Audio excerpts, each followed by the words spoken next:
Hey Otakus, we're back with a brand new show. Today, we drop in with our kawaii princess, Katie Smile, and she's going to give us the lowdown on J-pop star Carrie Pamyu Pamyu. We also get to tag along to an awesome cosplay shoot with photographer Neil Creek. And go visit our mate Perry at Chaos Anime as he shows us what's hot in the world of figures, figmas and ninjoids. But for now, let's head back to the streets of Kanazawa where we see how the locals celebrate New Year's Eve Japanese style. New Year is the most important holiday in Japan. Most businesses shut down from the 1st to the 3rd of January and many people return to their hometowns to celebrate New Year's Eve with their families. There are many New Year's traditions that capture Shinto, Buddhist and Japanese pop culture. New Year's Eve in Japan is the time to clean your home and your workplace. Send special New Year's cards featuring Chinese zodiac animals to your friends. Make mochi, which is pounded from rice. Hang or decorate your home or office with lucky talismans, like the lucky cat. Eat soba noodles to symbolise a long life. Visit a shrine. Watch Kohaku Utagassen, a very popular TV show featuring J-pop and enka singers with spectacular performances. And celebrate with your family by having a year forgetting party and playing traditional games like Japanese badminton. And finally, one of the most beautiful places to be on New Year's Eve is one of the local shrines at midnight when the temple bell is rung repeatedly. Akemashite omedetou gozaimasu! New Year's Eve seems to be a real family day in Japan. It sure is different from Christmas, isn't it? Yep, Christmas seems to be more about a couple's day, whereas New Year's Eve really brings the family together. I just like all the cute outfits. And speaking of outfits, I know you're excited about our next segment, Nicole. Oh my god, she's so cute, just love her style. It's Katie Smile with Drop the Kawaii.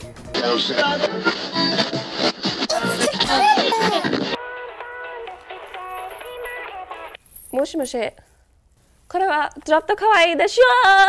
Kiriko Takemura was born on the 29th of January 1993. She was born in Tokyo, Japan, but is better known by her stage name, Caroline Charanplop Carrie Pamyu Pamyu. Carrie began her career as an everyday Japanese fashion blogger. She would venture out in the streets of Harajuku in the obscure fashions, despite her parents' disapproval. One day, she was street snapped by fashion magazine Carrie, and that's where she began her fashion career. She then began modelling for Zipper and Carrie, and many other Japanese fashion magazines. Kawaii! After beginning her modelling career, Carrie started collaborating with Japanese brands. She collaborated with Japanese cosmetics brand Imazing to produce a set of eyelashes called Harajuku Doll. Carrie even collaborated with Sebastian Masuda, creator of 6% Doki Doki.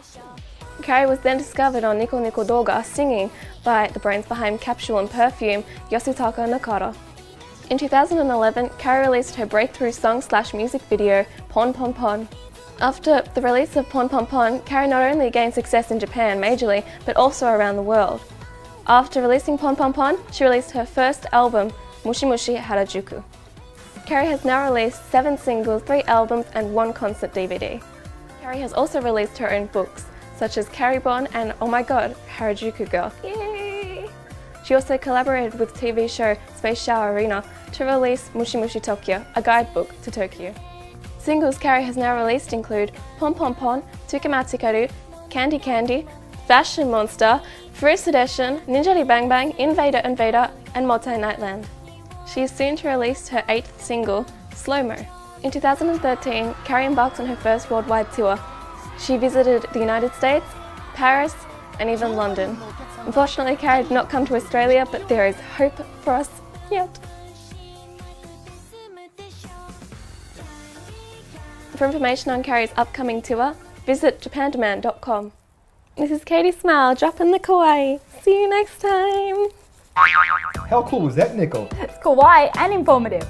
Next we have Neil Creek, who's a well-respected photographer in the cosplay community. We got lucky enough to tag along on one of his recent photo shoots. We're here today with Neil Creek, a Melbourne-based photographer who is well known for his cosplay photo shoots. Neil, thank you so much for your time today. Oh, thank you very much for having me. It's great to be here. How did you get into photography? Really, it's been the last 10 years that I've taken photography seriously as a hobby, where it's been my main interest. So yeah, since about early 2004, so I guess it's 10 years anniversary now. Happy anniversary! Yeah. So how do you think you became the go-to cosplay photographer in Melbourne? I don't know if I'd say I'm the go-to cosplay photographer. You're definitely up there. There are a lot of go-to cosplay photographers, some really talented people, some really good friends of mine. And honestly, I think it's different photographers and different models like working together. So rather than people coming to me, I've got a few friends that I work with quite often, and a few people come up and ask me for shoots sometimes, and it's nice to make new friends. But yeah, we've all got different people that we work with, and so many talented photographers in Melbourne. It's brilliant. I guess chemistry is very important with photography, and I guess especially cosplay, trying to create the dynamic that you're after. Absolutely, yeah. And connecting with the subject. The chemistry is so important. It's about understanding the subject's frame of mind, about understanding the character themselves and how they work together, and trying to create an atmosphere in the shoot that is appropriate to the series, to the character, and is getting what the cosplayer wants out of the shoot as well. Because I mean, as a professional photographer, I'm always trying to get what the client wants, to work out what they want, and understanding what the cosplayer wants from the shoot is an important part of that. Out of everything that you photograph, like what would be your preferred or your favourite genre? Oh, well, cosplay is a real favourite of mine. I love working with cosplayers because cosplayers are fantastic. They're enthusiastic, they're energetic, they're creative. They're always interested in pushing the boundaries, you know, trying new ideas. If I've got a crazy idea, they're usually more than willing to give it a shot. Outside of cosplay, I really love landscape photography. It's something that I don't have enough opportunity to do something about, but I really want to try and change that. So yeah, those are probably the two big ones that I really enjoy the most. Now, how do you find, you know, all these really great locations, you know, to shoot? And I guess, do you have any, you know, preferred places? So when I'm looking for a location for a particular shoot, I look at my archive and see where I've shot before and see if anything that I've worked with before will suit that.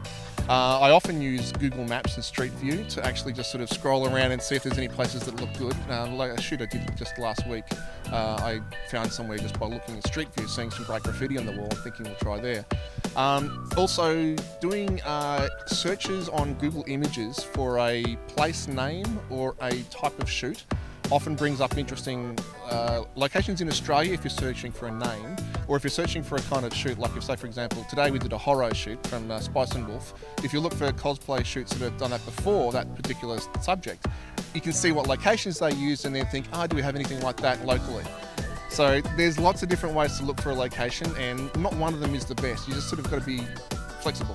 So, have you had any memorable photo shoots? It can be cosplay or otherwise. We just want to hear all the juicy details. My probably most memorable cosplay shoot was only done late last year, and it was actually with a couple of great friends of mine, Rosemary and Mai. And Mai was wanting to do a photo shoot of Yoko from Gurren Lagann, which is set in the desert. And I was thinking to myself, where on earth do you find a desert in Victoria? I didn't know there was one. Yeah, technically there isn't unless you go way out the corners. But so I got out Google Earth and I scrolled around looking in the area, and I found this big white patch, and I thought, okay, what's that? Zoomed in, had a look. The images that pop up in Google Earth when you've got the nearby images turned on, they showed pictures of sand dunes, and I thought, this is perfect.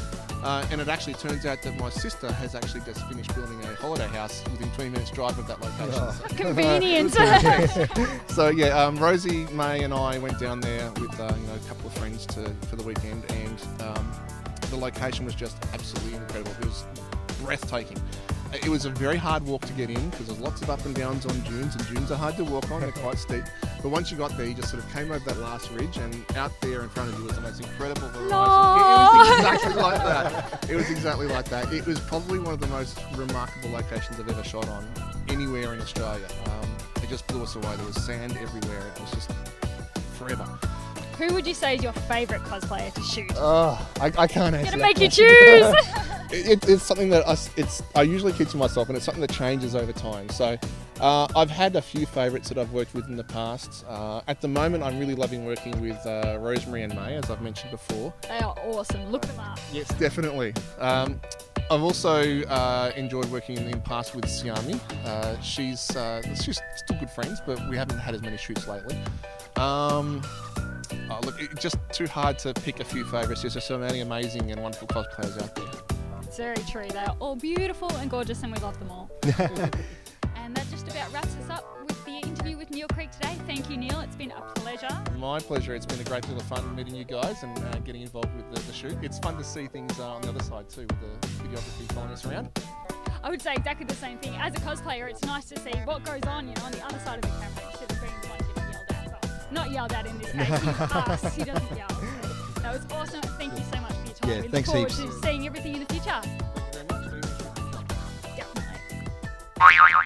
Now it's time to check in with Steph to see what she's broken down this week in Game Declassified. This time around, she takes a look at the recent announcement of Hyrule Warriors with a dash of Dynasty Warriors thrown in. Hyrule Warriors, or Zelda Muso, is an upcoming game for the Nintendo Wii U. It combines the action of the Tecmo Koei Warriors series with the world of the Legend of Zelda series. While there will be a far stronger emphasis on combat than in other games of the Legend of Zelda series, players will still use common weapons from prior games, and many of Link's signature moves appear, such as the spin attack. But for those of you who are new to either of the series, I've prepared a little intro for each. Dynasty Warriors is a series of hack-and-slash action games that draws inspiration from the historical fiction Romance of the Three Kingdoms, which entails the epic struggle of power between the kingdoms in ancient China. The series is a fusion of real-time strategy and action, and its appeal is allowing the player to be a one-man army versus the thousands of enemies and generals the game pits you against. The games boast a large roster of playable characters, and the most recent instalment, Dynasty Warriors 8, has over 70 playable characters to choose from. The Legend of Zelda is a series of games that takes place in the Kingdom of Hyrule. The protagonist of the series is Link, a man who is destined, in most of the games, to save Hyrule from the clutches of the evil Ganondorf. Some of the games feature additional protagonists such as Navi the Fairy, who serves as a sidekick throughout the course of the games, or different antagonists such as Vati the Wind Mage or Usurper King Zant. The story commonly involves a relic known as the Triforce, a set of 3 omnipotent golden triangles.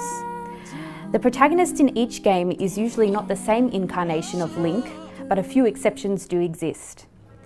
To keep up to date with the latest news on Hyrule Warriors, check japandemand.com. And until next time, this is Steph with Game Declassified.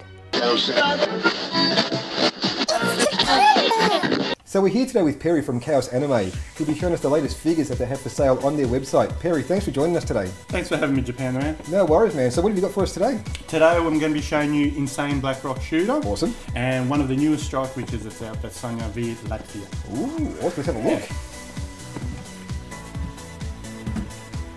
Yeah. First, this isn't a wedding cake, but it's the box that Black Rock Shooter comes in. It's pretty damn big. It's a very big box. Yeah, I like to show it because everybody's very impressed by just the box. So we'll go from the box to the actual figure. Sure. So if you don't mind putting that down for me. Sure. This is what's inside that big cake box. Great. This is a 1/8 scale figure by Good Smile Company. She comes with her big cannon lance and her blade claw. Awesome. The awesome hair. She also comes with an extra headpiece, as you see, that which comes with a little flaming eye that everybody knows of. And it's purple because she's insane. Last time I saw her, I was explaining why I like figures, why some figures, because this one just shows me that like I'm sitting in the scenes of that anime. Yeah, so, it's like the level of detail it's really intricate. Look, especially for a Good Smile figure, Good Smile really top-notch stuff, but they're not always fully detailed with some of their things. Yep. But with this one, they've gone all out. Yeah. So, as you can see, so yeah, should be amazing Insane Black Rock Shooter, but yeah, we'll just keep it Insane Black Rock Shooter. Awesome, great. Perry, Black Rock Shooter was a crazy figure. What else do you have for us today? Today I'm also going to show you Sonya V Latvia from Strike Witches. Bring it on. And here she is in her box. This is an altar figure. If you were to ask Chaos Anime, what is your pretty much your favourite figure maker? Yep. Would say Alta. There's a lot of Otakus out there who probably won't like that because years ago they weren't that top notch, but I've got to say they kick it out of the ballpark. Different story now? All the time, yeah. And here we go, we've got Sonya. She comes with 2 different body types because in Strike Witches 2 she puts on a coat and hits the stratosphere with some jet boosters. Awesome. I'm sure you all know it if you've all seen it. So this is the box she comes in, and we'll have a quick look at her because everybody knows we're all about strike witches here, so she's already out. Great. This is a great looking strike witch figure here, Carrie. Give us some more information, please. This is an awesome strike witches figure. I'm probably a bit biased because we're big strike witches fans here, and Alta fans, but like I say, they get it right all the time. Here she is in her striker unit. Some people probably say it's from Strike Witches 1 because she's just using her propeller units, her normal ones without the jet boosters on there. As you can see, she's got her little radar antennas that she uses at night. And really, you don't mess with that weapon. That's almost as big as Homura's bazooka and a real action hero. So, yeah, she also comes with, this is the great thing about this, and if you're a real big collector, you probably want to get 2 of them so you can actually have both of them. Here she comes with her Strike Witches 2 getup, which is pretty much her in her coat, which everybody knows her from. And she flew out to the stratosphere with help from the other Strike Witches. This is what she was wearing. So, yeah, and they've also got another skirt under there, which has been just awesome detail. You get a spare pair of witch's ears. Only reason because these ones have got holes so you can put her radars in there. Here's her little rocket boosters. So with a few swips and swaps over there, you get her into Strike Witches 2 mode. I haven't put her in this mode yet because in Australia it's sunny at the moment. It's not really sunny, but it's summer. So you're not really wearing a coat in summer. So we're going to put her coat on in winter. And so at the moment we've got it like that. But yeah, just an awesome figure. Yeah, check it out on our website, you'll love it. Great. So Perry, what do you have here now? Before you go Japan the Man, I'm going to show you 2 little Nendroids. They're the newest Nendroids for us here. This is Saber Ultra version. Now the difference between this Nendroid and normal Nendroid is this is a super movable version. So her joints and in her knees, which you can't see more, they all move a bit like a Figma. Comes with a few less parts than an Nendroid normally would come with, but you really can't complain because 1, it's Saber, 2, she's in an alter state, and really, and that's it, eh? Also, I'm going to show you before we go, everybody's favourite little magical girl, Madoka. Hello. This is Madoka Nendroid in Mako version. So yeah, look, she's a bit of a special one. She comes with a whole bunch of different parts, and so yeah, check it out. She's on our website right now. That's it. Thanks for having me, Japan the Man. Great. Perry, thank you once again for your time. So everything you've seen here can be found on the Chaos Anime website. Links will be provided below in the description. So yeah, we'll see you around, Perry. Thank you very much. Thanks, mate.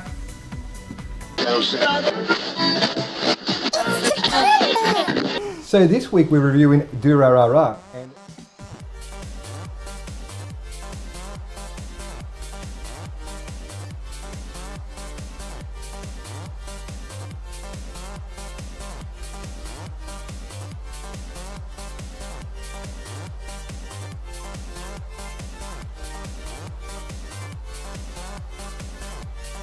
And this copy came to us from Siren Visual, so much thanks to the guys at Siren Visual for providing this review copy.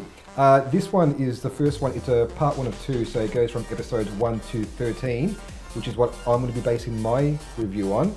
So first of all, I have to say that I actually quite liked it. Going into it, I wasn't quite sure of what to expect, but it's a really cool story. That, you know, it's basically about this boy, you know, schoolboy called Mikado, who comes to live in Tokyo in Ikebukuro with his friend. And there's basically a whole bunch of, I don't know, like say supernatural beings that interact with each other and with the environment around them. It's actually a quite unique story. Nicola, what did you think of it? Well, like you said, it is a very unique story, sort of very multifaceted, somewhat like kind of Pulp Fiction kind of feel, where you've got all the different stories sort of on their own and then they all intertwine by the end and become this big massive thing. Now, I've actually seen the entire anime and I have to say I absolutely love this anime. It's up there in my top tier of all-time favourite animes. The character development is just amazing, the music is quirky and different and fun, and just everything about it, I have to say I really, really enjoyed it. Personally, I'd have to say I'd give it 5 out of 5 kendos. See, I actually quite liked the, I guess what I liked about it was the art style, and the music throughout it is actually really good. I love the opening and the closing. Very awesome, music. yes. Very, very cool. Maybe because I haven't seen the full thing, so I can't actually see how it's going to work out. But for now, I guess I'd probably happily give it a 4 out of 5 kendos. 4 out of 5 halfway through, 5 out of 5 for the whole thing.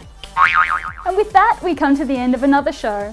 But next week we're joined by a special interstate guest. And we catch up with an amazing up-and-coming cosplayer. Don't forget you can always reach us on Facebook, Google+, Twitter and email. And if you've got something you'd like us to feature, or if you'd like to be on the show, drop us a line. So until next time, I'm Japanda Man. And I'm Neko, signing off. Matane! Matane!